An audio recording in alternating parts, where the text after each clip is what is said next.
अगला प्रश्न है, रास लीला क्या है महाराज जी?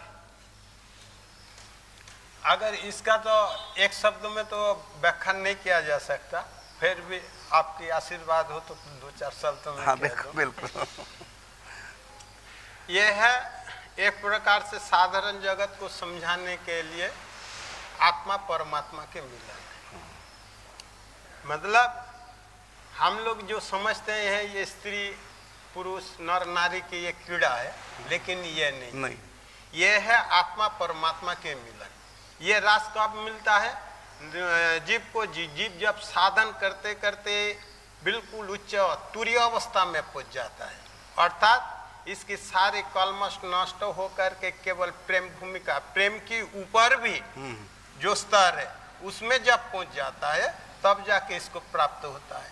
तो ये भगवान और भक्तों का मिलन है। हाँ, भगवान भक्तों का मिलन स्थल है। आपका क्या कहना होगा, रास क्या है? थोड़े से शब्दों में समा का भाव। अब रास तो बहुत विशद चीज है और हमारे जैसे अज्ञानी क्या बोल सकता है, फिर भी आपकी कृपा से थोड़ा सा पहले सिद्धांतिक पक्ष में रखना चाहता हूँ। बिल्कुल। महाराज श्री रास के बारे में, अच्छा चलो कहो। कोई नहीं, हाँ चलो। रास के बारे में जैसा कि कहा गया है, तैत्तरीय उपनिषद में एक मंत्र आया है, उसमें कहा गया है रसो वैसा रसम हेवायम लब्ध्वा आनंदी भवति। उसका अर्थ यही है कि ये परमात्मा जो है रस स्वरूप है और उस रस को पाके ही रसम हेवायम लब्ध्वा आनंदी भवति, यानी उस रस स्वरूप परमात्मा को पाके ये जीव आनंदित हो सकता है। ये तो सिद्धांतिक पक्ष। उस रस का रसास्वादन करना कराना यही रास है। यही रास है सूक्ष्म रूप से। बिल्कुल सिद्धांतिक पक्ष आपने दिया है और महाराज जी ने बताया आत्मा का परमात्मा से मिलन ये रास है। आजकल कहते हैं कि कृष्ण करे तो रास लीला और हम करें तो करैक्टर ढीला, कृष्ण करे तो रास और हम करें तो बदमाश। तो इसका ये अर्थ क्यों लगाया? क्योंकि वो गोपी कृष्ण राधा कृष्ण का मिलन जो रास है उसको हमने स्त्री पुरुष का मिलन लगा दिया, वहाँ वासना नहीं है। मैं अक्सर बताया करता हूँ कि काम वासना प्रबल अति बांध्यो सब संसार, यह तनिक नहीं जा सके कुंज महल के द्वार। राधा रानी के राज्य में काम वासना का प्रवेश ही नहीं है, ये काम लीला नहीं। और मैं कहना चाहूंगा रास लीला से हम क्या अर्थ लगाते हैं? सखियों के संग में श्री कृष्ण विहार कर रहे हैं, इसको रास। ये रास नहीं, ये महारास है। रास कुछ और होता है, महारास कुछ और। ये महारास है, रास नहीं। यहां रास की बात आई है, लेकिन अक्सर लोग रास का अर्थ क्या समझते हैं कि जितनी गोपी उतने कृष्ण और रास विहार कर रहे हैं, इसी का नाम रास है। ये रास नहीं, ये तो महारास है। आपने रास पूछा तो रास तो यशोदा के साथ भी होती है, रास तो ग्वालों के साथ भी होती है, रास तो गाय बछड़ों के साथ भी होती है, रास तो वृंदावन के मोरों के साथ होती है, रास तो वृंदावन के वृक्षों के साथ भी होती है। रास का अर्थ है परमात्मा का एक नाम है रसो वही सा, वो रस स्वरूप है। रस स्वरूप श्री कृष्ण परात्पर महाभाव रूपा राधा। ये रस का सीधा सीधा अर्थ आनंद लेना देना। कौन सा आनंद? 5 इंद्रियों के 5 सुख नहीं, वो इंद्रियातीत सुख है परमात्मा का। वो 6 सेंस से ही हम उसकी अनुभूति कर सकते हैं, आत्मा ही उसकी अनुभूति कर सकती है। शरीर का वहां प्रवेश ही नहीं है, शरीर की सुध बुध नहीं होती वहां पर, वहां आत्मा का परमात्मा से मिलना है। तो यशोदा जब श्री कृष्ण का रसास्वादन करती है वात्सल्य भाव से, उसको बोलेंगे वात्सल्य रास। और सखा लोग जब श्री कृष्ण से प्रेम का रसास्वादन करते नहीं कराते भी हैं परस्पर, तो उस समय जो रस बरसता है उसका नाम है सख्य रास। और गोपियों के साथ जो लीला हुई है इसको महारास क्यों बोलते हैं? दरअसल हनुमान जी के साथ भी रास होती है। राम और हनुमान जी गले लग रहे हैं, राम जी हनुमान जी की गोद में राम जी के चरण सहला रहे, सब रास है। भरत पंखे से हवा कर रहे हैं, चंवर डुला रहे हैं लक्ष्मण, या छत्र लेके खड़े, रास है। सेवा तो सुख अनुभव कर। हाँ, बस प्रेम का अनुभव करना, प्रेम का लेन देन, रसास्वादन सेवा के द्वारा अनुभव करना, उसमें जो आनंद आता है उसी का नाम रास है। और ये रास का खाली स्त्री पुरुष का ही नहीं होता, वो पति पत्नी का रास अलग होता है, वहां वासना है। लेकिन यहाँ वासना नहीं है, काम वासना है वहां तो, लेकिन यहाँ काम वासना, रस स्वरूप परमात्मा है। Love is God and God is love, ये कहावत आप सुनते रहते हैं। तो परमात्मा जब अपने प्रेम का रसास्वादन कराते हैं और स्वयं भी भगत के प्रेम का रसास्वादन जो करते हैं, उसी रीति को कहते हैं रास। और गोपियों की बात है तो अनेक प्रकार की रास। पहली रास है भक्त और भगवान के बीच में जो खेल चलते हैं, इसमें कुछ ऐश्वर्य भाव का मिश्रण होता है। इसको हमारे यहाँ कहा शांत भाव का रस या रास, शांत रास इसको बोलते हैं। ऋषि मुनियों के साथ परमात्मा की जो लीला चलती है, भक्तों के साथ भगवान की लीला चलती है, शांत रास है। इसके बाद आता दास्य रास, जो हनुमान जी का राम जी से, सेवकों का अपने स्वामी भगवान राम कृष्ण से सेवा के द्वारा दास्य भाव से, ये दास्य का रास है। इसमें दो रास है, पहले वाला शांत रास भी है और सख्य रास भी है, दास्य रास। इसके बाद तीसरा रास है सखाओं का, उसको भी महारास नहीं कहते, वो भी रास है। उसमें 3 रासों का मिश्रण है, शांत रास, दास्य रास और सख्य रास। उसके बाद वात्सल्य रास है, उसमें 4 का मिश्रण है, उसमें शांत रास भी है, माने मुख में ब्रह्मांड रूप दिखाए, शांत रस है यशोदा का, वात्सल्य भाव का। और उसके बाद कृष्ण की सेवा करती है यशोदा, ये दास्य रास है। सेवा करती है कृष्ण की, स्नान कराना, उनको खिलाना, ये दास्य रास है यशोदा की, वात्सल्य भाव की।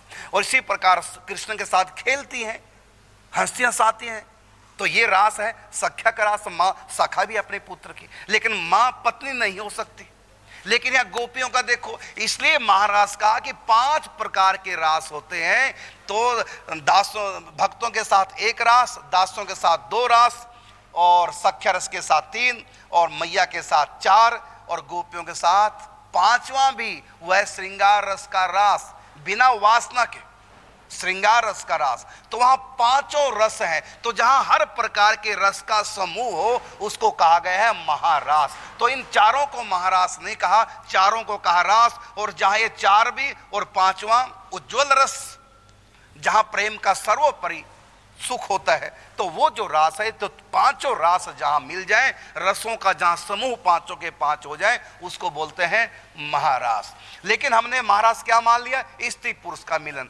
अरे यदि ये स्त्री पुरुष का मिलन होता तो ठाकुर जी अकेली किसी गोपी को बुलाते या राधा को अकेली बुलाते, क्योंकि ये संसार वाला जो रास होता है ना, वासना वाला, ये एकांत में होता है, इसमें दूसरा कोई होता नहीं। लेकिन यहाँ तो झुरमुट का झुरमुट है, हजारों गोपियां हैं। और जब भी गोपी रास के लिए कृष्ण के पास, मैं महारास की बात नहीं करूं, अब कर रहा हूं रास की बात। रास तो गोपियों के साथ में हर रोज होता था, महारास एक बार हुआ, रास तो हर रोज होता था। जैसे चलो सखी वा देश में जहां बसे बजराज, गोर से बेचत हरी मिले, एक पंथ 2 काज। तो वहां भी कितनी प्रकार की लीलाएं होती थी। कहीं पनघट पे रास चल रही है, कहीं बंसी बजा रहे सखे मस्त होके सुंदर रास। तो गौओं के साथ रास हुआ है, मोरों के साथ रास हुआ है, यहाँ तक कि भ्रमर के साथ भी रास हुआ है। भगवान तितली को पकड़ लेते, अपने हाथ पे बैठाते हैं। तोते के साथ महाराज, तोते को अपने हाथ पे बैठाकर उसको राधा नाम पढ़ा रहे हैं, तो उनको आनंद दे रहे हैं, आनंद तोते को, और तोते से आनंद भी, प्रेम का रसास्वादन स्वयं भी कर रहे हैं। तो यहाँ तो वृक्षों तक से रास भगवान ने किया है, सबसे रास किया है। तो रास का अर्थ होता है जहाँ सारे हर प्रकार का प्रेम नहीं होता, 1 2 3 4 तक। और जहाँ 5, क्योंकि 5 ही प्रकार के रास हैं, तो जहाँ 5 का एक साथ समूह आ जाए, उसको बोलते हैं महारास। तो महारास में एक अलग ऐड चीज हो जाती है, लेकिन वहाँ वासना नहीं, ये ध्यान रखना है। वासना होती तो अकेली सखी को बुलाते, और सखियां भी चोरी चोरी से अकेली अकेली मिलती। लेकिन यहाँ तो सब एक दूसरे को बुलाती हैं, चलो सखी वा देश में जहां बसे ब्रजराज, गौर से बेचत हरी मिले, एक पंथ 2 काज। कृष्ण से हमारा रास, वो सारी मिलकर के कात्यायनी देवी से प्रार्थना करती हैं। कात्यायनी महामाये महायोगिन्यधीश्वरी नंद गोप सुतम देवीम पति में कुरुते नमः। तो सारी मिलकर के रास चाहती हैं कृष्ण से करना। यदि ये वासना वाला रास होता ना, कृष्ण करे तो रास लीला और हम करें तो करैक्टर ढीला, ये कहावत करने वाले मैं उन युवाओं को कहना चाहूँगा, यदि वासना होती तो सारी लड़कियां मिलकर के एक लड़के से प्यार ना कर पाती, नहीं तो सारी आपस में सोते बन जाती, एक दूसरे की चुटियां पकड़ लेती।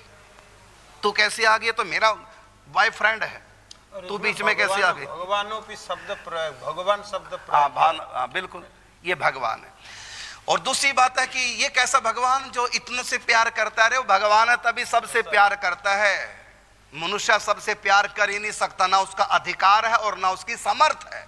एक परमात्मा श्री कृष्ण है जो सबसे प्यार कर सकते हैं। तो वो इसलिए भगवान है वो क्योंकि वो सबसे प्यार करते हैं। वो दा केरला स्टोरी में क्या कहा, ये कैसा भगवान, कैसा गॉड जो इतनों से प्रेम करता है, जिसका सबसे प्यार हो जाता है। अरे वो परमात्मा है, वो परमात्मा का सबसे प्यार होता है और सब परमात्मा से प्यार कर सकते हैं। राम जी तो खुले मंच पे कहते हैं सब मम प्रिय। हाँ, राम जी तो बिल्कुल कहा सब मम प्रिय, सब मम उपजाए और सबसे अधिक मनोज मोए भाई। वो तो वृक्षलता से भी प्रेम करते हैं। मनुष्य तो अलग रहा, स्त्री तो अलग रहा, जीव जंतु से भी प्यार करते हैं, नपुंसक से भी प्यार जब वो परमात्मा, जब वो भगवान है। बिल्कुल। तो उसमें जो कहा कि वो कैसा खुदा है, कैसा भगवान, कैसा गॉड है जिसका सबसे प्यार हो जाता है। अरे एक माता पिता के 1000 संतानें हो जाए ना तो 1000 के 1000 से उनका प्यार होता है। तो भगवान कहते सब मम प्रिय, सब मम उपजाए। तो भगवान सबसे प्रेम करते हैं, सब उसी के हैं। तो जिसका जैसा भाव, गीता में भगवान ने कहा ये यथा माम प्रपद्यन्ते तांस्थैव भजाम्यहम्, जो मेरे प्रति जैसा भी भाव रखेगा मैं उसके प्रति वैसा ही भाव लेकर के मिलता हूं। तो ये लक्षण परमात्मा का है। परमात्मा ही है जो सबसे प्रेम कर सकते हैं। परमात्मा के सिवा और कोई भी सबसे प्रेम कर ही नहीं सकता। तो आपका प्रश्न था कि रास लीला क्या है, ये मैंने आपको बताया। रास है प्रेम का रसास्वादन करना और कराना, जहां ना कोई स्वार्थ, ना अभिमान और ना ही कोई काम वासना। मैं तो आपसे कहना चाहूंगा, आप सब लोगों से, आप भी करो ना प्रेम, बिना वासना के करो, बिना स्वार्थ के करो और अहंकार को खत्म करके करो। इन 3 चीजों को छोड़कर तुम किसी से भी प्यार कर सकते हो। कोई कुछ नहीं बोलेगा, ना भगवान, ना समाज और ना ही कानून। फिर कहना चाहूंगा आप भी करो रासलीला कृष्ण की तरह। कैसे? ना काम वासना और ना कोई स्वार्थ और ना अहम। 3 चीजों को छोड़ करके तुम किसी से भी प्रेम कर सकते हो। ना परमात्मा कुछ कहेंगे, ना कानून कुछ कहेगा, ना समाज कुछ कहेगा। लेकिन समाज तब कुछ कहता जब मन में खोट